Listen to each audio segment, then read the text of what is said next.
சினிமாவில் புதிதாக நடிக்க வருபவர்கள் நடிகைகளுடன் இணைந்து நடிக்கிற காட்சிகளில் நடிக்கும் போது மட்டும் நடுங்கி போவார்கள்.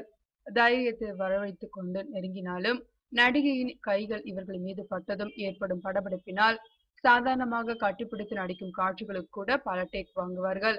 அப்படிதான் நான் சலீம் படங்களில் நடித்த போது விஜய் ஆண்டனியும் இருந்தார். அதனால்தான் அவர் நடித்த படங்களில் ரொமான்ஸ் காட்சிகளுக்கு முக்கியத்துவம் கொடுக்காமல் இருந்தார். ஆனால் இந்தியா பாகிஸ்தான் படத்தில் கன்னட நடிகை சுஷ்மா ராஜுடன் நெருக்கமாக நடித்திருக்கிறார் விஜய் ஆண்டனி.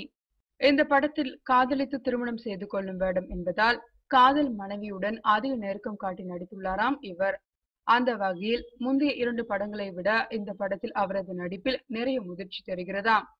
மேலும் அடுத்தடுத்த படங்களில் மற்ற இளவட்ட ஹீரோக்களை போன்று தானும் மொத்த காட்சிகளிலும் இறங்கி நடிக்கப் போவதாக சொல்லும் விஜய் ஆண்டனி, நடிகைகளுடன் நெருங்கி நடிக்க எனக்குள் தயக்கம் இருந்தது உண்மைதான். ஆனால் இப்போது தேறிவிட்டேன். அந்தந்த கதாபாத்திரத்திற்கு தேவையான அளவு நெருக்கம் காட்டி நடிக்க என்னை தயார்படுத்திக் கொண்டேன்.